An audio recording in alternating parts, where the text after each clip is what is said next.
Hadapi era digitalisasi, Angkasa Pura I gelar Asia Pacific Regional Airport Human Capital Forum 2018. Kegiatan Asia Pacific Regional Airport Human Capital Forum 2018 ini merupakan salah satu langkah Angkasa Pura I untuk menghadapi era digitalisasi. Kemajuan teknologi dan makin meningkatnya jumlah angkatan kerja milenial tentunya harus segera diantisipasi dengan beradaptasi terhadap karakter generasi milenial saat ini. Angkasa Pura I yang membawahi 13 bandara di Indonesia ini sendiri berupaya untuk melakukan perubahan, baik dari sisi operasional maupun pelayanan kepada penumpang.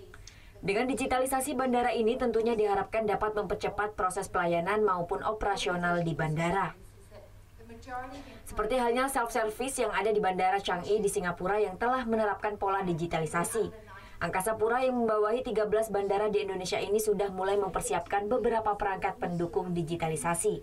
Diharapkan dengan penggunaan teknologi yang terkini, pelayanan bandara kepada penumpang akan lebih meningkat dan tentunya akan membawa cerita tersendiri bagi penumpang itu sendiri. Kemarin tahun 2017 kita melayani kurang lebih hampir 2.500.000 penumpang PAX Cina. Dan ini mereka tidak pernah menggunakan fresh money atau cash money, dia menggunakan dengan pembayaran melakukan digital. WePay, WeChat ini kita sudah harus dorong ke sana. Nah, pertemuan kali ini kita era digitalisasi ini tentunya juga nanti ini kita akan membentuk sebuah komunitas antara stakeholder bandara, airlines, airport saling mengisi. Bagaimana sebenarnya supaya pengguna jasa bandara ini, customer ini memang merasa serviceable. Kegiatan ini menghadirkan 3 pembicara internasional dari bidang human capital dan informasi teknologi. Sedangkan pembicara dari Indonesia antara lain Direktur SDM PT Angkasa Pura I. Kegiatan ini diikuti puluhan peserta dari 6 negara, yakni Hong Kong, Singapura, Qatar, Jepang, dan Timor Leste. Surya Sanjaya melaporkan untuk NET. Oh yang beneran? Oke. Tapi gue pernah.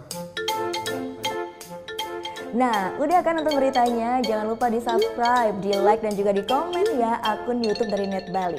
Terima kasih udah subscribe. Yang belum, jangan sampai lupa. Di sebelah sini nih. Notif subscribe.